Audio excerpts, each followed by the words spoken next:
Summer వచ్చేసిందిగా ఇంట్లో ఎవరైనా అడుగుతారు ఈసారి ఆవకాయ పెట్టలేదా అని. మామిడికాయ పచ్చడి అనగానే నోరు ఊరిపోతుంది కదా.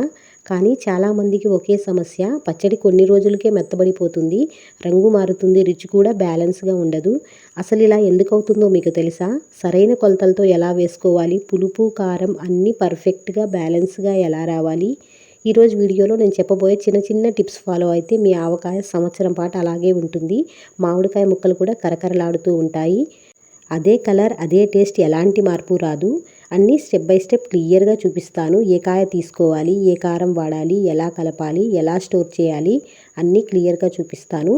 వీడియోని ఎక్కడా స్కిప్ చేయకుండా ఎండ్ వరకు చూసి వీడియో నచ్చితే చిన్న లైక్ చేసి సబ్స్క్రైబ్ చేసుకోవడం మాత్రం మర్చిపోవద్దు. ముందుగా పచ్చడి ప్రిపరేషన్ కోసం మనం వాడే వస్తువులు, గిన్నెలు అన్నీ శుభ్రంగా కడిగేసి ఎండలో 1 గంట పాటు ఆరబెట్టుకోవాలి. అలాగే ఆవకాయలో ఉపయోగించే ఆవాలు, మెంతులు, ఉప్పు, వెల్లుల్లిపాయలు వీటిని కూడా ఎండలో పెట్టుకోవాలి. ఇప్పుడు పచ్చడి పెట్టుకోవడానికి ఎలాంటి కాయలు తీసుకోవాలో చూద్దాం. ఆవకాయ పెట్టడానికి బయట మార్కెట్లో 3-4 రకాల కాయలు దొరుకుతాయి. కొత్తపల్లి కొబ్బరి, చిన్న రసాలు, తెల్ల గులాబీలు, జలాలు, ఇలా వీటిలో మీకు అందుబాటులో ఉన్నవి తీసుకోవచ్చు. కానీ తీసుకునేటప్పుడు ఒక చిన్న జాగ్రత్త, కాయ గట్టిగా ఉండాలి, పులుపు బాగుండాలి, పీచు ఏది ఎక్కువగా ఉందో చూసుకొని తీసుకోవాలి. ఇలా చూసుకొని తీసుకుంటే పచ్చడి అనేది బాగా రుచిగా వస్తుంది. వీటిని శుభ్రంగా ఒక గిన్నెలో ఉప్పు వేసిన నీళ్ళల్లో వేసుకొని బాగా రబ్ చేస్తూ ఇలా కడగాలండి.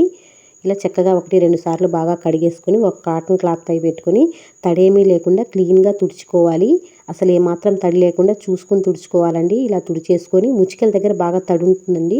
1-2 సార్లు బాగా చూసి క్లీన్గా తుడుచుకొని ఫ్యాన్ గాలికి ఒక 10 నిమిషాల పాటు ఆరబెట్టుకోవాలి. ఇలా తుడుచుకున్న కాయల్ని పైన కొద్దిగా ఇలా ముచ్చిక తీసేయాలండి. చాలామంది ముచ్చిక ఎక్కువ తీసేస్తూ ఉంటారు. అలా తీయడం వల్ల ముక్క తొందరగా మెత్తబడిపోతుంది. ఇదొక మంచి టిప్ అండి, గుర్తుపెట్టుకోండి. ఇలా కొద్దిగా మాత్రమే తీసేయాలి. ఈ పచ్చడిలో ఈ ముచ్చిక అనేది ఊరి రుచి అనేది పెరుగుతుంది. చూస్తున్నారు కదా, ఇలా ఇంట్లోనే మనం కట్ చేసుకోవచ్చు. టెంక అనేది విడిపోకుండా ఇలా చిన్న చిన్న పీసెస్లా కట్ చేసుకోవాలి.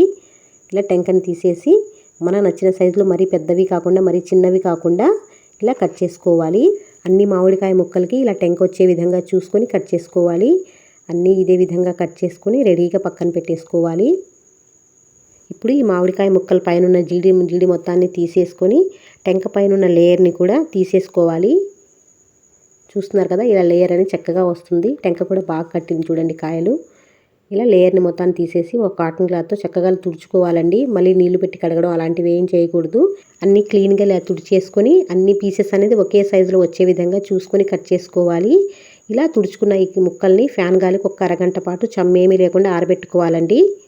ఇంతవరకు మన మామిడికాయలు అనేవి పర్ఫెక్ట్గా రెడీ అయ్యాయి. ఇప్పుడు నెక్స్ట్ ప్రాసెస్ చూద్దాం. మనం ముందుగానే ఎండలో ఆవాలు, మెంతులు, ఉప్పు, వెల్లుల్లి అన్నీ ఆరబెట్టుకున్నాం కదా. ఇప్పుడు ఒక్కొక్కటిని వీటిని మిక్సీలో పట్టుకుందాము. ముందుగా ఆవాలు తీసుకున్నాం. ఇక్కడ 1 కేజీ మామిడికాయలకి 150 గ్రాముల వరకు చిన్న ఆవాలు తీసుకోండి, సరిపోతుంది. చిన్న ఆవాలు వాడితే పచ్చడి రుచి బాగుంటుందండి. ఇప్పుడు ఈ ఆవాల్ని వీలైనంత మెత్తగా మిక్సీ పట్టుకోవాలి. ఇప్పుడు మెంతులు తీసుకోవాలి. సుమారు 30 గ్రాములు మెంతులు పడతాయండి కిలో మామిడికాయ ముక్కలకి. వీటిని వేయించాల్సిన అవసరం లేదండి, అలాగే మిక్సీ వేసుకుని మెత్తగా పట్టుకోవాలి. ఇక్కడ ఒక చిన్న టిప్ చెప్తాను చూడండి.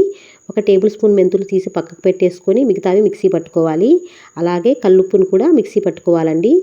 కల్లుప్పు వాడితే పచ్చడి రుచి బాగుంటుంది, చాలా రుచిగా ఉంటుంది. అలాగే ఎక్కువ కాలం నిల్వ కూడా ఉంటుందండి. మన ఎండలో ఆరబెట్టుకున్న ఈ కల్లుప్పుని వీలైనంత మెత్తగా మిక్సీ పట్టేసుకోవాలి.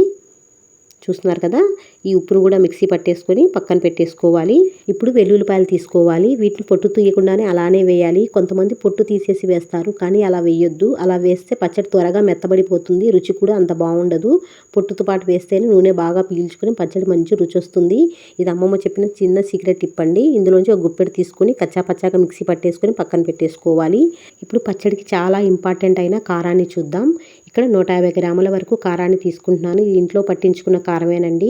ఇలాంటి ఇంట్లో పట్టించుకున్న కారం వాడటం వల్ల మంచి కలర్ వస్తుంది, రుచి కూడా చాలా బాగుంటుంది. పచ్చడి ఎక్కువ రోజులు నిల్వ ఉంటుందండి.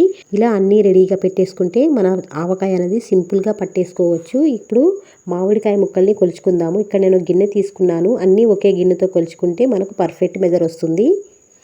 ఇక్కడ 4 కప్పుల వరకు మామిడికాయ ముక్కల్ని వేసుకున్నాను. ఇప్పుడు అదే గిన్నెతో కప్పు నిండుగా వేరుశనగ నూనె వేసుకోవాలి. మీరు కావాలంటే నువ్వుల నూనె అయినా వేసుకోవచ్చు. ఇప్పుడు ఇందులో ఒక 1/2 స్పూన్ వరకు పసుపు వేసి ఆయిల్లో వేసి చక్కగా ఇలా కలుపుకోవాలి. ఇలా కలుపుకొని ఈ ఆయిల్ని మామిడికాయ ముక్కల్లో వేసి బాగా కలుపుకోవాలి. ఇలా కలుపుకోవడం వల్ల మామిడికాయ ముక్కలు అనేది సంవత్సరం పాటైనా ముక్క మెత్తబడిపోకుండా చక్కగా గట్టిగా ఉంటుందండి, చాలా బాగుంటుంది.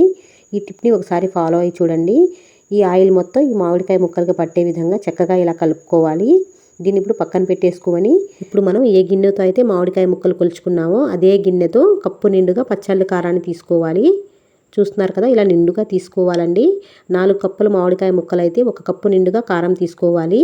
అలాగే కల్లుప్పుని మనం మిక్సీ పెట్టుకున్నాం కదా, దాంతో 3/4 కప్పు వరకు ఉప్పును వేసుకోవాలి. ఉప్పు అనేది కొంచెం తక్కువ వేసుకున్నా పర్లేదండి, 3వ రోజు చూసుకొని అడ్జస్ట్ చేసుకోవచ్చు. ఇప్పుడు మనం మిక్సీ చేసి పెట్టుకున్న ఆవాల పొడి ఉంది కదా, ఒక 3/4 కప్పు వరకు వేసుకోవచ్చండి. ఆవపిండి అనేది కొంతమంది ఎక్కువ తింటారు, కొంతమంది తక్కువ తింటారు. చూసుకొని అరకప్పు నుంచి 3/4 కప్పు వరకు చూసుకొని వేసుకోవచ్చు. మనం గ్రేవీకి తగినట్లుగా చూసి వేసుకోవాలి. అలాగే 1/4 కప్పు వరకు మెంతి పొడి, అలాగే వెల్లుల్లిపాయలను కూడా ఇలా వేసుకొని చక్కగా అంతా కలిసేలా ఇలా మిక్స్ చేసుకోవాలి. ఇలా కారం అంతా సపరేట్గా వేసి మిక్స్ చేసి వేసుకోవడం వల్ల ఉప్పు కారం మొత్తం బాగా పట్టి కరెక్ట్గా ఉంటుందండి. దీన్ని ఇప్పుడు మనం నూనె పట్టించి పెట్టుకున్న మామిడికాయ ముక్కలు ఉన్నాయి కదా, అందులో వేసుకోవాలి. సగం వరకు వేసి బాగా ఈ పీసెస్కి ఈ ఉప్పు కారం బాగా పట్టేలా ఇలా కలుపుకోవాలండి చేత్తో. ఒకసారి ఇలా బాగా కలిసిన తర్వాత మిగతా కారాన్ని కూడా వేసి చక్కగా అంతా చేత్తో ఇలా మిక్స్ చేయాలండి. ఇలా కొద్ది కొద్దిగా కారం అంతా వేసేసుకొని ఈ మసాలా కారాన్ని మొత్తం చేత్తో ఇలా బాగా కలిసేలా కలుపుకోవాలి. ఇలా చేత్తో కలిపితేనే మన ఆవకాయ రుచి అనేది చాలా బాగుంటుందండి. ఇప్పుడు మనం ముందుగానే 1 కప్పు నిండుగా నూనె వేసాం కదా, ఇప్పుడు ఇంకో అరకప్పు వరకు నూనె వేసుకొని బాగా కలుపుకోవాలి. ఇలా చక్కగా ఇలా కలిపేసేసుకొని మనం మిక్సీ చేసి పెట్టుకున్న వెల్లుల్లిపాయ పేస్ట్ ఉంది కదా, వెల్లుల్లిపాయ పేస్ట్ అలాగే 1 స్పూన్ వరకు తీసి పెట్టుకున్న మెంతులు ఉన్నాయి కదా, ఇవి కూడా వేసి బాగా ఈ పచ్చళ్ళలో కలిసేలా ఇలా కలుపుకోవాలండి.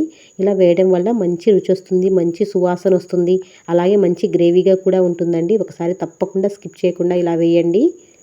ఈ పచ్చడిలో మొత్తంగా మనం ఒక 400 గ్రామ్స్ వరకు ఆయిల్ వేసామండి.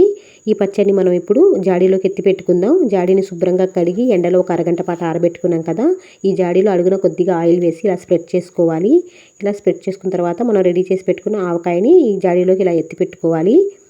ఇలా కొంచెం కొంచెంగా ఈ పచ్చడిని మొత్తం జాడీలో ఇలా వేసేసుకొని ఒక టిష్యూ పేపర్తో క్లీన్గా ఇలా నీట్గా తుడుచుకోవాలి.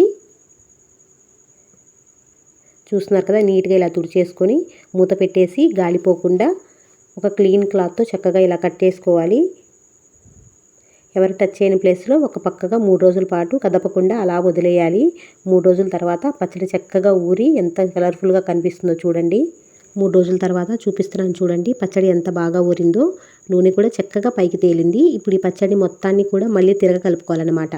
మళ్ళీ ఒకసారి అంతా బాగా కలిపి ఉప్పు సరిపోతే ఉప్పు అడ్జస్ట్ చేయండి. అలాగే నూనె సరిపోకపోయినా కొంచెం పచ్చి నూనె వేసుకొని కలుపుకోవచ్చు.